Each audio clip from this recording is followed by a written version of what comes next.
Tahun ini Fakultas Ekonomi Universitas Tridinanti Palembang kembali meluluskan 187 alumni baru program sarjana dan diploma. Para alumni tersebut diudisium di Aula Flamboyan Universitas Tridinanti Palembang. Yudisium ditandai dengan pengalungan gordon yang dilakukan langsung oleh Dekan Fakultas Ekonomi Universitas Tridinanti, Saiful Syahri. IPK 3,31, predikat sangat memuaskan. 12.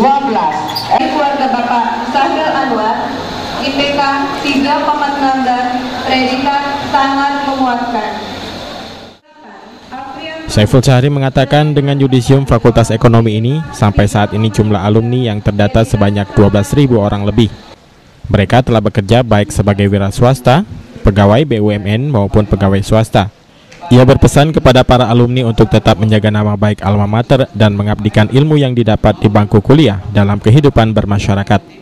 Kesan dan pesan kepada alumni yang hari ini di yudisium adalah, yang pertama adalah menjaga nama baik alma mater yang kita pahami bahwa alumni dari Fakultas Ekonomi sudah mencapai 13 ribuan yang tersebar di seluruh Indonesia.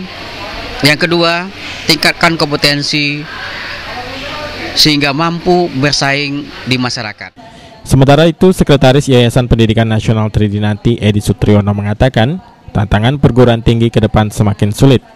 Itulah sebabnya pihaknya terus berupaya untuk meningkatkan kualitas lulusan Tridinanti dengan melengkapi sarana prasarana kuliah dan juga meningkatkan mutu dosen.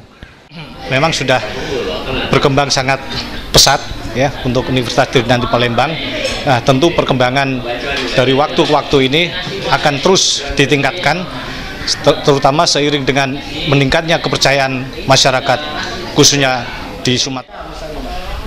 Nah, Fakultas Ekonomi Universitas Tridinanti dalam rangka meningkatkan kualitas lulusannya, pertama diawali dengan perbaikan atau pembaharuan daripada kurikulum dan silabus yang ada.